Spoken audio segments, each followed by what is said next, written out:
इस कार्यक्रम को जॉय स्माइल मिनिस्ट्रीज के मित्रों और भागीदारों द्वारा संभव बनाया गया है। डर के कारण हम पीछे हट जाते हैं। हमारे अंदर जितना अधिक डर होता है, हमारा प्राण उतना ही छोटा हो जाता है और साहस, जीवन और रचनात्मकता से भरपूर महसूस करने की बजाय हमारे अंदर ये बस सूखे बेर की तरह बनकर रह जाता है।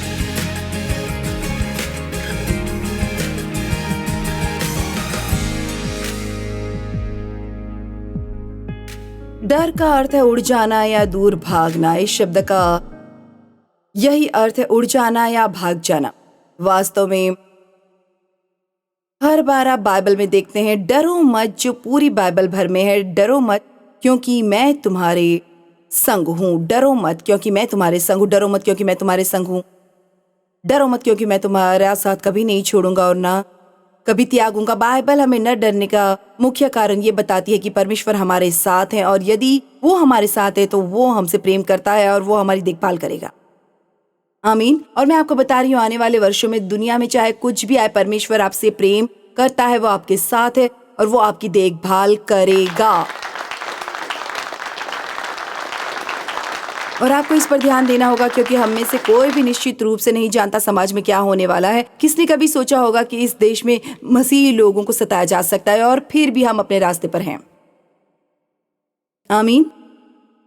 आज कॉलेज में एक युवा व्यक्ति अगर वो खड़े होकर घोषणा करता है कि वो मसीही है, तो ये बताने की जरूरत नहीं कि उसका क्या होने वाला है, और इसलिए बहुत से लोग डर के मारे पीछे हट जाएंगे और शांत हो जाएंगे। मैं चुप नहीं रहने वाली क्योंकि शैतान उग्र हो चुका है। बिल्कुल भी नहीं। यीशु ने कहा, जो कोई मनुष्य के सामने मुझे मान लेगा, उसे मैं भी अपने स्वर्गीय पिता के सामने मान लूंगा। आइए रविवार को चर्च न जाएं और मसीह बने और सप्ताह के बाकी दिनों में कोठरी में रह जाएं। आमीन। आमीन। आमीन। हम यीशु मसीह में विश्वासी हैं। परमेश्वर भला है, वो जीवित है और सही है, और हमें अब सिर्फ इसलिए अलग व्यवहार करने की जरूरत नहीं क्योंकि दुनिया हमें ऐसा करने को कहती है। अब परमेश्वर के बारे में जोर जोर से बात करना राजनीतिक रूप से सही नहीं है। डर तो कपकपी, शुष्क मुंह, तेज धड़कन जैसी भावनाएं पैदा करता है। ये आपदा और भयानक चीजों से भरे भविष्य के विचारों के साथ आता है, जिसे परमेश्वर बार बार कहता है, मत डर क्योंकि मैं तुम्हारे संग हूं। याद रखें, हम डर की भावना न होने के बारे में बात नहीं कर रहे हैं, हम इसे आपको रोकने न देने के बारे में बात कर रहे हैं। परमेश्वर के साथ काम करने के लिए विश्वास की आवश्यकता है। जब डर आपके दरवाजे पर दस्तक दे तो जवाब देने के लिए विश्वास को भेजे। डर के कारण हम पीछे हट जाते हैं। हमारे अंदर जितना अधिक डर होता है, हमारा प्राण उतना ही छोटा हो जाता है और साहस, जीवन और रचनात्मकता से भरपूर महसूस करने की बजाय हमारे अंदर ये बस एक सूखे बेर की तरह बन जाता है। शैतान चाहता है कि हम डर में डूब जाएं और छोटा, बहुत छोटा और बेकार जीवन जिएं, लेकिन परमेश्वर चाहता है कि हम बहादुर और निडर बने। और इब्रानियों 10:38 में वचन वास्तव में कहता है कि यदि तुम भय के कारण पीछे हटते हो तो परमेश्वर कहता है, यदि वो पीछे हट जाए तो मेरा मन उससे प्रसन्न न होगा। यही वो बात नहीं है जो परमेश्वर को प्रसन्न करती है। पर मेरा धर्मी जन विश्वास से जीवित रहेगा। मेरा धर्मी सेवक परमेश्वर और ईश्वरीय चीजों और विश्वास से जन्मे और उससे जुड़े पवित्र उत्साह के प्रति मनुष्य के संबंध का सम्मान करते हुए अपने दृढ़ विश्वास से जीवित रहेगा। और यदि वो पीछे हट जाता है और भय से सिकुड़ जाता है तो मेरी आत्मा को उसमें कोई खुशी या प्रसन्नता नहीं है। कभी कभी मैं अपने पहली बड़ी सभा के संदेश की कहानी सुनाती हूँ, और उस रात वहां लगभग 900 लोग थे। ये मुझे 90 लाख जैसे लग रहे थे, और मुझे एक तरह से हड़बड़ी में आमंत्रित किया गया था क्योंकि एक वक्ता ने आना रद्द कर दिया था, और कोई व्यक्ति जो किसी को जानता था और वो किसी को जानता था और वो मुझे जानता था। तो ऐसा नहीं था कि मैं किसी की पहली पसंद थी। ये कुछ इस तरह से था, ठीक है जॉयस ही रह गई है, हमें उसे लाना होगा।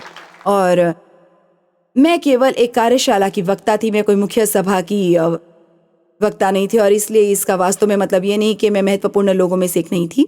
और उनके सामने सभी वक्ता थे और वहाँ मौजूद सभी लोग डॉक्टर और रेवरेंड थे और उन सभी के पास बड़ी उपाधियां थी और मैं सिर्फ फेंटन की जॉयस थी, अनजान शहर का अनजान व्यक्ति। और वे चाहते थे कि हम कार्यशाला के वक्ता उठें और साझा करें कि वे अगले दिन प्रोत्साहित करने के लिए किस बारे में बात करने जा रहे हैं। एक तरह से लोगों को ये निर्णय लेने थे कि वे किस कार्यशाला में आना चाहते। और जब मैं बात करने के लिए खड़ी हुई तो मैं इतना डरी हुई थी कि बोलने के लिए मेरी आवाज ही नहीं निकल रही। मैंने अपना मुंह खोला और एक चीख निकल गई। उस समय मैं भाग जाना चाहती थी, मेरा मतलब है शैतान मेरे कान में चिल्ला रहा था, तुम्हें फेंटन वापस जाना होगा जहां से तुम आई हो और फिर कभी यहां से बाहर मत आना। और मुझे एक विकल्प चुनना था और हम सभी को अपने जीवन में हर वक्त विकल्पों का सामना करना पड़ेगा। यदि आप अपनी नियति पूरी करना चाहते हैं, यदि आप वो सब बनना चाहते हैं जो परमेश्वर चाहता है कि आप बने, तो आपको इस बात की परवाह करना बंद करना होगा कि लोग क्या सोचते हैं। क्योंकि मैं आपको अभी बता सकती हूँ, यदि आप वो करने जा रहे हैं जो परमेश्वर आपसे कराना चाहते, तो शैतान किसी ऐसे व्यक्ति को सामने करेगा जो इसे पसंद नहीं करता। और ये संभव है कि वो कोई ऐसा व्यक्ति हो जो आपके लिए बहुत मायने रखता, क्योंकि यदि वो कोई ऐसा व्यक्ति हो जिसकी आप परवाह नहीं करते तो आप परेशान नहीं होंगे। लेकिन वो ऐसा कोई व्यक्ति जिससे आप प्यार करते हैं और जिससे आप प्रशंसा चाहते हैं, तो ये कठिन होगा। और ईमानदारी से कहती हूँ, मैं अपने जीवन में परमेश्वर की पूर्णता पाने के लिए यदि आवश्यकता हो तो हर इंसान से दूर जाने के लिए तैयार रहना होगा। यूहन्ना 12:42 और 43 कहता है कि बहुत से यहूदी यीशु में विश्वास करते थे, लेकिन आराधनालय से बाहर निकले जाने के डर से वे इसे स्वीकार नहीं करते थे। क्या ये अफसोस की बात नहीं है? मैं सोचती हूँ कि आज ऐसे कितने लोग हैं जो परमेश्वर के साथ पूर्ण, दृढ़ और गहरा संबंध रखना चाहेंगे, और फिर भी शायद ये उनके धार्मिक समूह में लोकप्रिय न हो, या ये उनके दोस्तों के बीच लोकप्रिय न हो, और इसलिए वे लोगों को खुश रखना चुनते हैं और अंदर वे स्वयं खाली हैं। आप जानते हैं, डर हमारे लिए क्या मायने रखता है, इसका एक अच्छा उदाहरण उन 3 प्रबंधकों की कहानी है जिन्हें उनके गुरु ने मुहरें दी थी। ये मत्ती 25 में है, मैं वहां नहीं जा रही हूं, मैं बस आपको इसकी याद दिलाऊंगी। और इन तीनों व्यक्तियों को उनके संभालने की क्षमता के अनुसार अलग अलग मात्रा में मुहरें दी गईं। ये दिलचस्प है कि परमेश्वर हमें कभी भी हमारी क्षमता से अधिक नहीं देता है, लेकिन वो हमसे ये अपेक्षा करता है कि उसने हमें जो भी दिया है उसका कुछ इस्तेमाल करें, उसे दूसरों की मदद में भी इस्तेमाल में लाएं। और मैं आपको बताऊंगी कि बहुत सारी प्रतिभाएं थी जो मेरे पास नहीं थी। आमीन। लेकिन मैं बात कर सकती हूं और मैं उस वरदान का अधिकतम उपयोग कर सकती हूं। और इसीलिए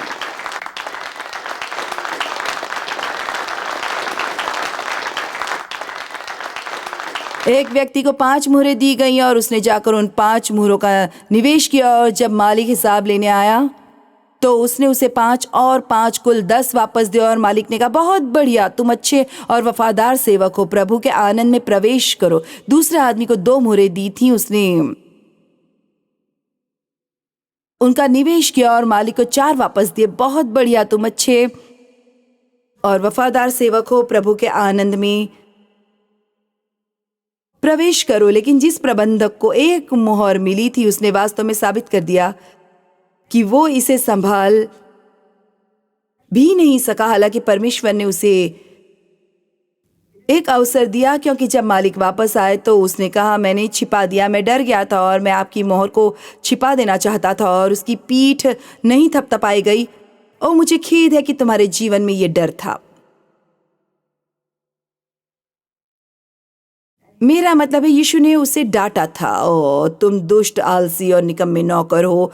और जो कुछ उसके पास था उसको उसने छीन लिया और किसी और को दे दिया। तो मूल बात यह है, या तो आप इसका उपयोग करें या आप इसे खो दें। आमीन। और इसलिए जो हो रहा है और जो होने वाला है, आमीन, उसके डर और भय में हम अपना जीवन नहीं जी सकते। अब ये हमारे लिए अपनी मुहरों का उपयोग शुरू करने का समय है, क्योंकि आप में से हर एक के पास समाज में योगदान देने के लिए कुछ न कुछ है।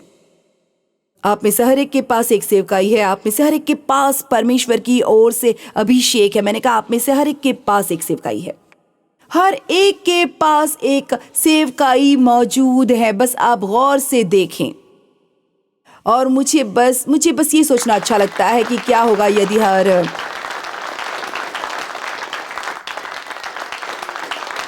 हर विश्वासी वास्तव में समझ जाए कि वो मसीह में कौन है और उन्हें क्या योगदान देना है, और हम डर के मारे पीछे हटना बंद कर देंगे और हम बस अपने संसार के बीच में, अपने पड़ोस में, जहां आप बाजार जाते हैं, जहां आप खरीदारी करते हैं, जहां आप स्कूल जाते हैं, जहां आप चर्च जाते हैं, वहां जाएंगे और हम बस वही करेंगे जो बाइबल कहती है, अपने उजियाले को चमकने दो। जो भी हो, आप जो नहीं कर सकते उसके बारे में चिंता करना बंद करें और जो आप कर सकते हैं उसका उपयोग करना शुरू करें। आइए सोचिए और इस बारे में थोड़ा रचनात्मक बने कि आप किससे और किस तरह से मदद कर सकते हैं। अपने जीवन के हर दिन मैं परमेश्वर से प्रार्थना करती हूँ कि वो किसी और के जीवन को बेहतर बनाने के लिए मेरा उपयोग करें। मैं प्रार्थना करती हूँ कि हर सुबह परमेश्वर मेरे सामने कोई ऐसा व्यक्ति लाए जिसकी मैं मदद कर सकूं, और कोई ऐसा व्यक्ति जिसके लिए मैं आशीष बन सकूं। और मैं टीवी पर या मंच के बारे में बात नहीं कर रही, मैं व्यक्तिगत रूप से अपने बारे में बात कर रही हूँ, क्योंकि मैं बाहर हूँ और अपनी दुनिया में हूँ। मैं किसी की मदद करना चाहती हूँ। वे तुम्हारे भले काम देखें और क्या, अपने पिता की महिमा करो जो स्वर्ग में है। क्यों लोग मसीह धर्म का अनादर करते हैं और क्यों इतने सारे लोग परमेश्वर से दूर होते जा रहे हैं? इसका कारण यह है कि वे मसीहों को मसीह की तरह व्यवहार करते हुए नहीं देखते हैं। आमीन। और हम हताश समय में हैं, हताश समय कम है, देर हो चुकी है, और यीशु ने कहा हमें उसके काम दिन ही दिन में करना अवश्य है, और हम कर सकते हैं, जरूर कर सकते हैं। आमीन। तुम पृथ्वी के नमक हो, परंतु यदि नमक का स्वाद बिगड़ जाए तो वो फिर किस वस्तु से नमकीन किया जाएगा? फिर वो किसी काम का नहीं, केवल इससे कि उसे बाहर फेंका जाए और मनुष्य के पैरों तले रौंदा जाए। मैं निकम्मा मसीह नहीं बनना चाहता। मैं नहीं चाहती कि मेरी कार की बम्पर पर मसीह स्टिकर लगा हो और मैं हाईवे पर तेज रफ्तार से चलूं।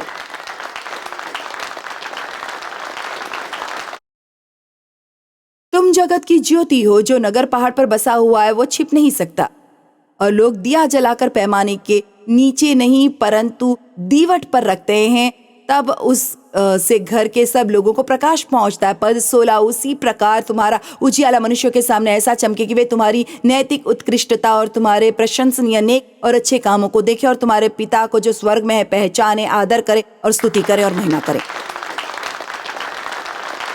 लेकिन क्या आप जानते हैं कि उसके ठीक पहले उन छदों के बारे में मुझे क्या पसंद है? मेरे आरंभ करने से 2 पद पहले 13 में वे सभी इस बारे में बात कर रहे हैं कि जब हमें मसीह के लिए सताया जाता है तो हम कैसे धन्य होते हैं। और आज हम जिस समय में है ठीक उसी के बारे में बात कर रहे हैं। धन्य है वे जो मसीह के लिए सताए जाते हैं, क्योंकि स्वर्ग में उनका प्रतिफल महान है।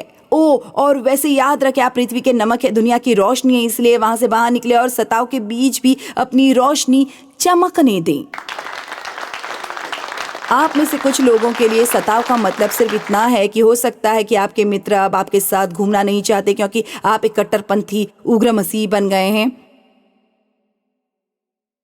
आप में से कितने लोगों ने पाया है कि जब आप यीशु के साथ जुड़ते हैं तो आपके मित्र आपके लिए खुश नहीं होते? आपको ईमानदारी से कहती हूँ, ये लगभग हर किसी का अनुभव है। ये उन चीजों में से एक है जिनका उपयोग दुश्मन करता है।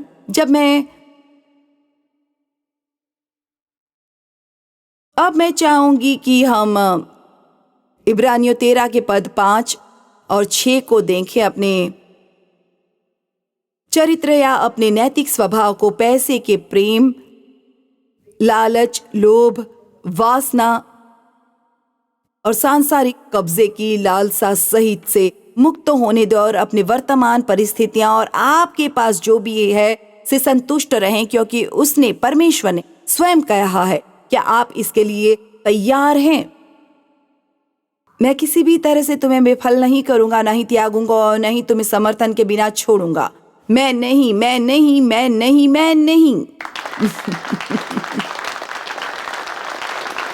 किसी भी हद तक तुमको असहाय नहीं छोड़ूंगा। मैं तुझे कभी न छोड़ूंगा और न कभी तुझे त्यागूंगा। मैं तुम्हारे ऊपर अपनी पकड़ ढीली नहीं करूंगा। और पद 6, इसलिए हम साहस करते हैं और हम प्रोत्साहित होते हैं और हम आत्मविश्वास से और साहस पूर्वक कहते हैं, प्रभु मेरा सहायक है, मैं नहीं डरूंगा, मैं न डरूंगा या न भयभीत होऊंगा और या खौफ नहीं खाऊंगा। मनुष्य मेरा क्या कर सकता है? क्या कर सकता है? आमीन। क्या मैं आपसे बताऊं, यदि आप परमेश्वर के साथ अपने रिश्ते के कारण किसी मित्र को खो देते हैं तो आप जीवित रहेंगे। अब मैं आपसे विरोध के बारे में बात करना चाहती हूं, क्योंकि यदि हम निर्भीक साहसी जीवन जीना चाहते हैं तो हमें जिन चीजों की आवश्यकता है उनमें से एक यह है कि हम उन चीजों का सामना करने के लिए तैयार रहें जिनका हमें सामना करने की आवश्यकता है। अगर मैं आज आपसे कहूं कि आप में से कितने लोगों को आमना सामना पसंद नहीं है, तो कौन अपना हाथ ऊपर उठाएगा? अच्छा, मेरा मतलब है वास्तव में ऐसा कौन करता है? आपको पता है, मेरा मतलब है कि मैं एक प्रकार की बुलडॉग हूं और ये मेरे लिए कुछ लोगों की तुलना में आसान हो सकता है, लेकिन मुझे ये पसंद भी नहीं है। मुझे लोगों को गुस्सा दिलाना पसंद नहीं है, मुझे लोगों को ठेस पहुंचाना पसंद नहीं है और मुझे बुरा लगता है जब लोग मुझे पसंद नहीं करते। हम में से किसी को भी ये पसंद नहीं होगा और वास्तव में सभी इरादों और उद्देश्यों के कारण मुझे नहीं लगता कि हम में से कोई भी आमना सामना करना चाहता है। ऐसा लगता है कि कुछ लोग बहुत तेजी से विरोध करते हैं बिना ये सोचे कि वे क्या कहने जा रहे हैं, कितनों को ये समस्या, या फिर हम बिल्कुल भी विरोध नहीं करते और संसार उनसे भरा हुआ है। सभी शत्रु को किसी ऐसे व्यक्ति को ढूंढना है जिसके माध्यम से वो काम कर सके, क्योंकि वो एक नियंत्रक और जिद्दी है। मेरे पिता एक नियंत्रक और जिद्दी थे। इससे बुरा कुछ नहीं है कि कोई दूसरा हमेशा आपके जीवन को अपने अनुसार चलाने की कोशिश कर रहा हो, जहां आपको कभी भी कोई स्वतंत्रता नहीं और आपको लगातार बताया जा रहा है कि कैसे काम करना है, क्या करना है, कहाँ करना है। और आप इस तरह के रिश्ते को जितना लंबे समय तक चलने देते हैं, उससे बाहर निकलना उतना ही कठिन होगा। और आप में से कुछ लोगों को पहले से ही एक बहुत बड़ी समस्या है और मैं आज आपको प्रोत्साहित करना चाहती हूँ। आप बदलाव लाना चाहेंगे और आपको चीजों का सामना करना शुरू करना होगा, क्योंकि यीशु ने हमें स्वतंत्र कराने के लिए अपनी जान दे दी। जिसे पुत्र ने स्वतंत्र किया वो वास्तव में सचमुच और पूरी तरह से स्वतंत्रता है और एकमात्र व्यक्ति जिसके नियंत्रण में हमें होना चाहिए वो पवित्र आत्मा है। अब मैं विद्रोही होने और अधिकार के सामने समर्पण न करने की बात नहीं कर रही हूं। मेरा यह मतलब नहीं था। हम सभी को ये जानने की जरूरत है कि परमेश्वर ने जो सही अधिकार हमारे ऊपर रखा है उसके प्रति समर्पण कैसे करें, लेकिन मैं उस बारे में बात कर रही हूँ जब कोई आपके साथ छेड़छाड़ करने या आपको नियंत्रित करने की कोशिश कर रहा है और वे हमेशा आपसे वही करने की कोशिश कर रहे हैं। गलतियों 1:10 पौलुस ने कहा, यदि मैं अब तक मनुष्य को ही प्रसन्न करता रहता तो मसीह का दास न होता। वाह, अति उत्तम। और मैं वास्तव में कह सकती हूँ कि अगर मैं सिर्फ केवल लोगों के बीच लोकप्रिय होने की परवाह करती तो मैं चाहती हूँ कि लोग मुझे पसंद करें, लेकिन अगर ये सब मुझे चिंतित करता तो मैं आज यहाँ नहीं होती। और आप में से कई लोग अपनी मंजिल को भूलने के कगार पर है, क्योंकि आप इस बात को लेकर अत्यधिक चिंतित हैं कि लोग क्या सोचते हैं। और क्या आपको पता है, नफरत करने वाले तो नफरत करते रहेंगे और शिकायत करने वाले शिकायत करते रहेंगे। और यदि वे आपको चुन रहे हैं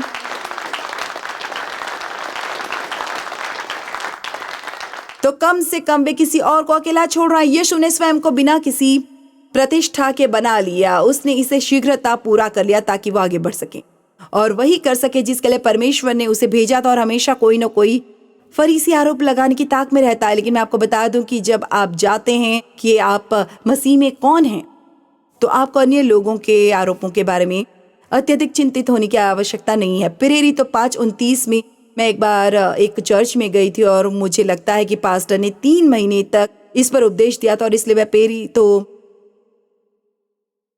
5:29 को कभी नहीं भूलूंगी। मनुष्य की आज्ञा से बढ़कर परमेश्वर की आज्ञा का पालन करना ही हमारा कर्तव्य है। और इन प्रेरितों को जेल भेजने की धमकी दी जा रही थी और उनसे कहा जा रहा था कि वे उस नाम से प्रचार न करें, और यदि आप ऐसा करते हैं तो आपको पीटा जाएगा और आपको जेल में डाल दिया जाएगा। और यहाँ वे प्रचार कर रहे हैं, और जब वे उनके पास आए तो कहा, हमने तुमसे कहा था कि ऐसा मत करो। उन्होंने कहा, हमें मनुष्य से बढ़कर परमेश्वर की आज्ञा माननी चाहिए।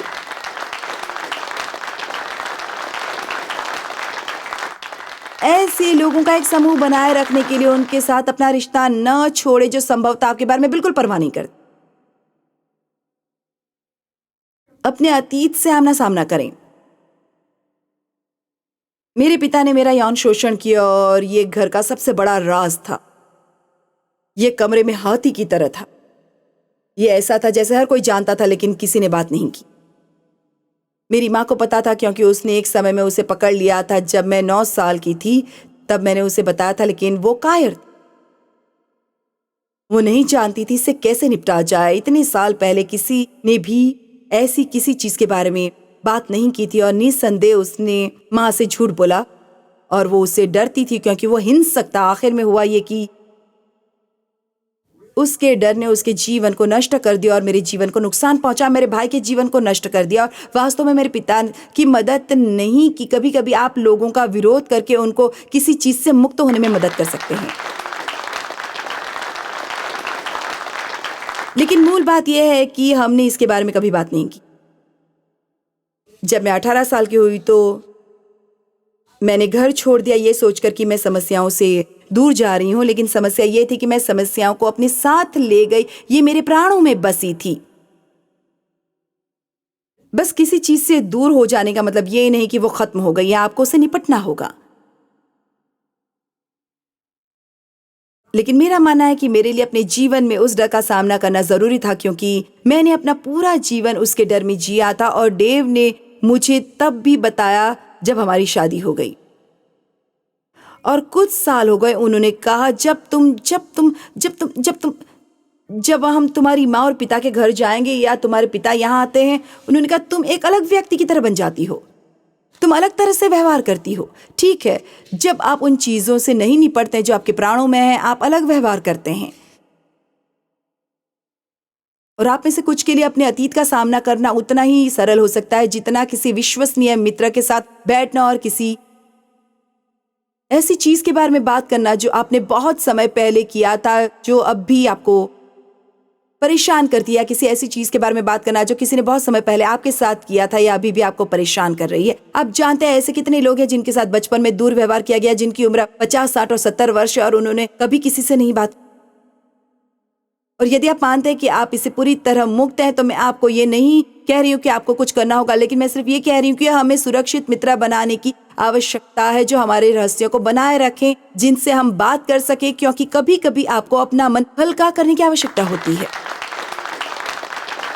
चलो, हमें बस किसी को ये वो और बहुत कुछ और बताने में सक्षम होना चाहिए, और फिर हमें ये सीखने की जरूरत है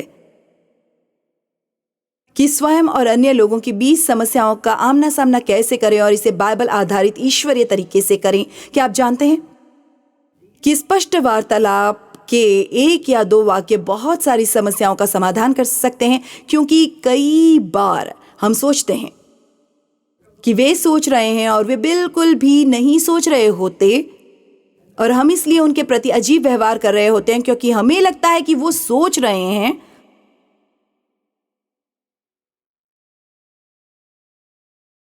और इसलिए केवल ये ना पूछना बेहतर होगा कि आप सोच रहे हैं, हाँ नहीं। लेकिन आप जानते हैं कि हम ऐसा क्यों नहीं करते? हम नहीं चाहते कि कोई ये सोचे कि हम मूर्ख हैं,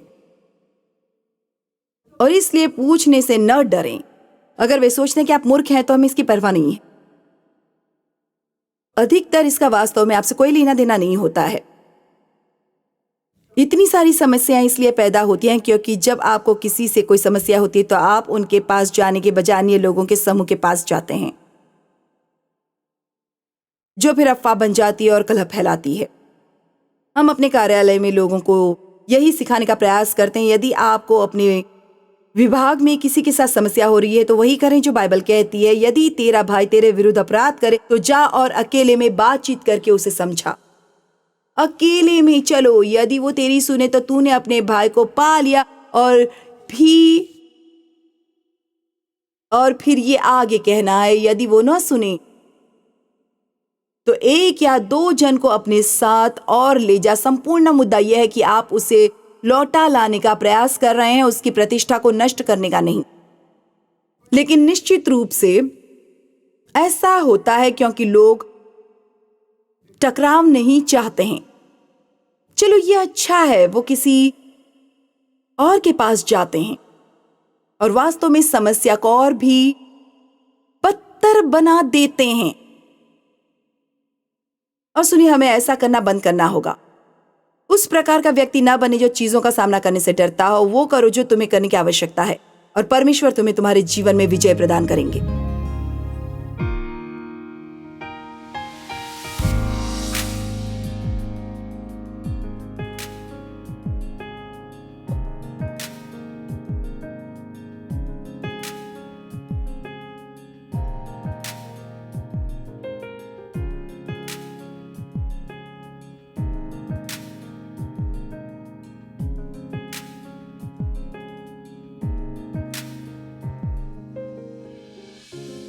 इस कार्यक्रम को जॉयस मायर मिनिस्ट्रीज के मित्रों और भागीदारों द्वारा संभव बनाया गया है।